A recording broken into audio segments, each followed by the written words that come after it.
2020. Bingung dan ragu. Hari ini Minggu. Cuaca sangat dingin karena sejak tadi subuh hujan seolah-olah enggan untuk tidak terjun dari tempatnya. Aku dan Mas Raka memilih melanjutkan tidur setelah menunaikan kewajiban sebagai umat muslim tadi. Sekarang waktu telah menunjukkan jam 7 pagi. Tetapi Mas Raka masih menikmati istirahatnya. Aku memandangi wajahnya yang tampan sambil sesekali mengusapnya. Aku sangat bersyukur memiliki suami seperti dirinya. Ia selalu melakukan yang terbaik untukku. Namun, jika mengingat ancaman wanita yang bernama Clara, kadang aku meragukan hubungan kami. Apakah kami akan menua bersama? Sungguh, Clara berhasil membuatku menjadi seseorang yang sangat takut kehilangan Mas Raka. Apalagi Naila kembali menyampaikan mimpi yang sama tadi malam. Papa dan mama mertua akhirnya meminta anak itu tidur bersama mereka. Sepertinya kedua orang tua itu mengerti dengan posisiku dan Mas Raka. Akan tetapi, hingga detik ini, kami belum menunaikan tugas suami istri yang telah beberapa kali tertunda. Sebenarnya tadi malam, kami memiliki peluang untuk melakukannya.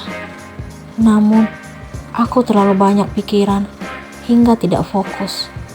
Mas Raka pun mengaku mengerti posisiku karena ia juga telah membaca pesan dari Clara. Mandangin suami atau ngelamun? Aku dikagetkan suara Mas Raka. Ternyata ia telah terjaga. Kamu udah bangun, Mas? Saya ke bawah ya siapin sarapan. Kamar kami berada di lantai 2. Kenapa wajah kamu merah gitu? Malu karena ketahuan baru mandangin suami. Ia selalu berhasil membuatku salah tingkah. Enggak, Mas. Saya hanya ingin nyiapin sarapan, Mas. Aku memberikan alasan. Kan ada Mbok Darmi. Oh ya, gimana perasaan kamu hari ini? Udah enak kan?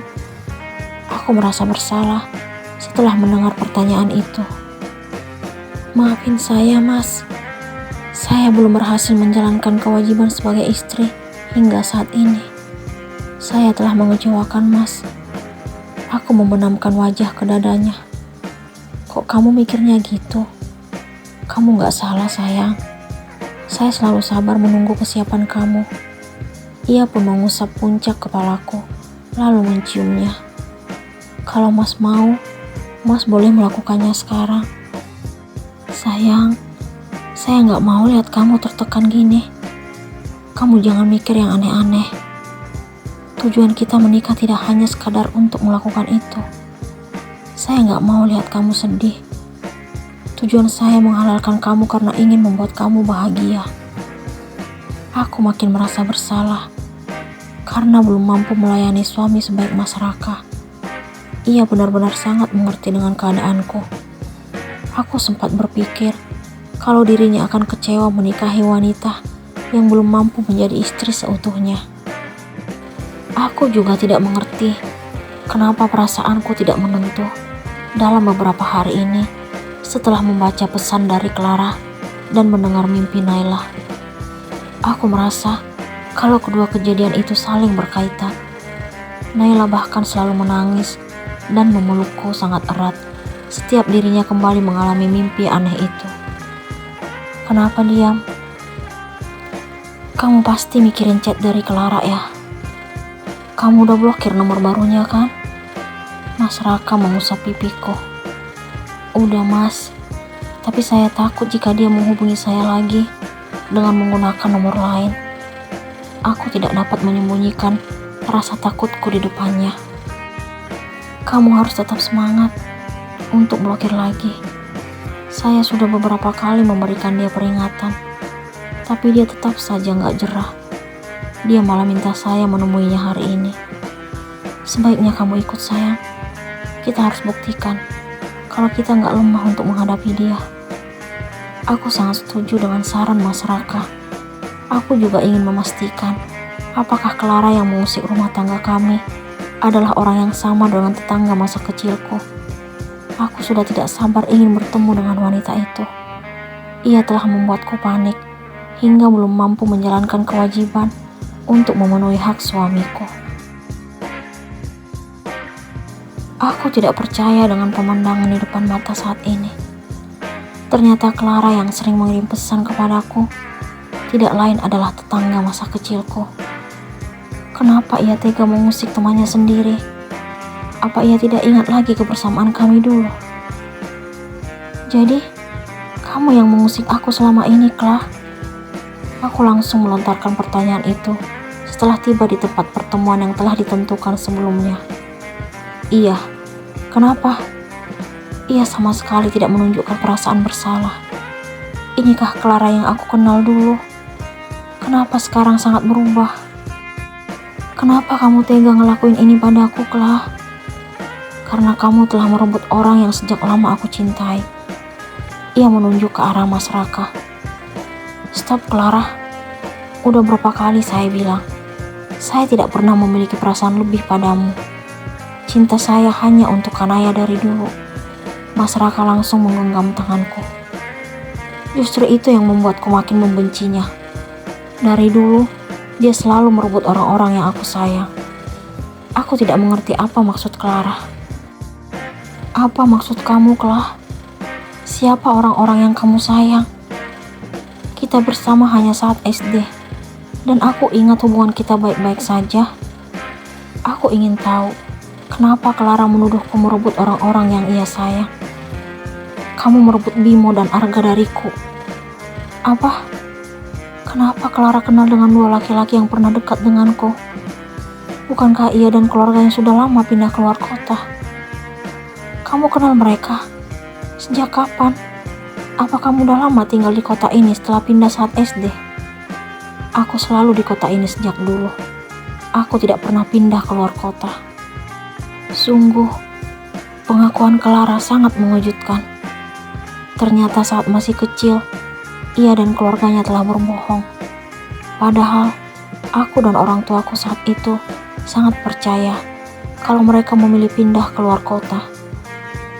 Ternyata aku salah menilaimu, Clara.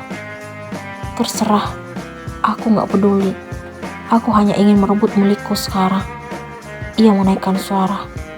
Milikmu? Iya, Raka hanya milikku. Ia melihat ke arah Mas Raka. Terus terang, aku sangat ingin mendaratkan tamparan di wajahnya. Namun, aku berusaha menahan diri dan mengingat kalau ia sahabat masa kecilku. Sementara Mas Raka makin erat menggenggam tanganku, lalu menunjukkan senyum manisnya.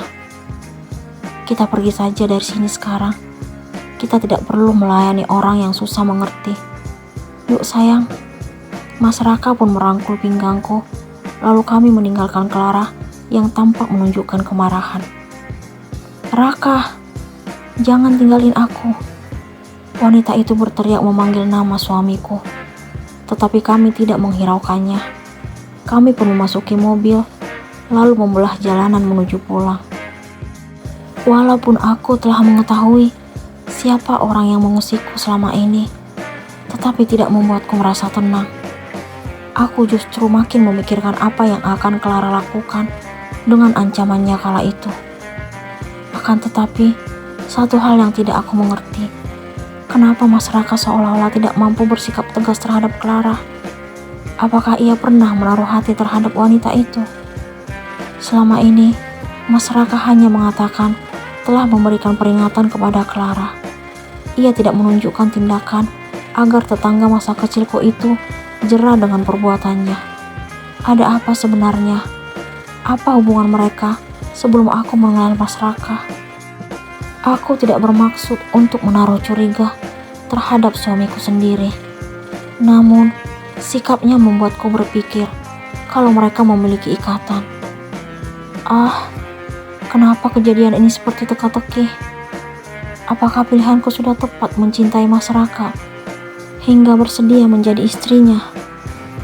Apa sebaiknya aku mencari tahu apa hubungan mereka sebelumnya? Apakah wajar jika aku sekarang seolah-olah tidak percaya terhadap laki-laki yang telah menghalalkanku? Kenapa rasa kagum yang kumiliki selama ini tiba-tiba memudar? Kamu mikirin apa sayang? Mas Raka mengagetkanku dari lamunan panjangku. Nggak ada mas. Bagaimana perasaan kamu sekarang setelah mengetahui wanita yang terobsesi kepadaku? Apa masih mengganggu pikiranmu? Saya juga bingung mas. Kenapa bingung? Saya juga nggak tahu. Tapi saya merasakan sesuatu yang janggal. Maksudnya apa sayang? Ia tiba-tiba menghentikan mobil, lalu menepi. Kenapa berhenti mas?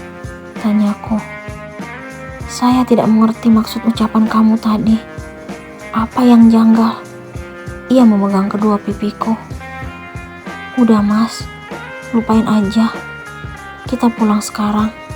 Saya ingin menenangkan diri.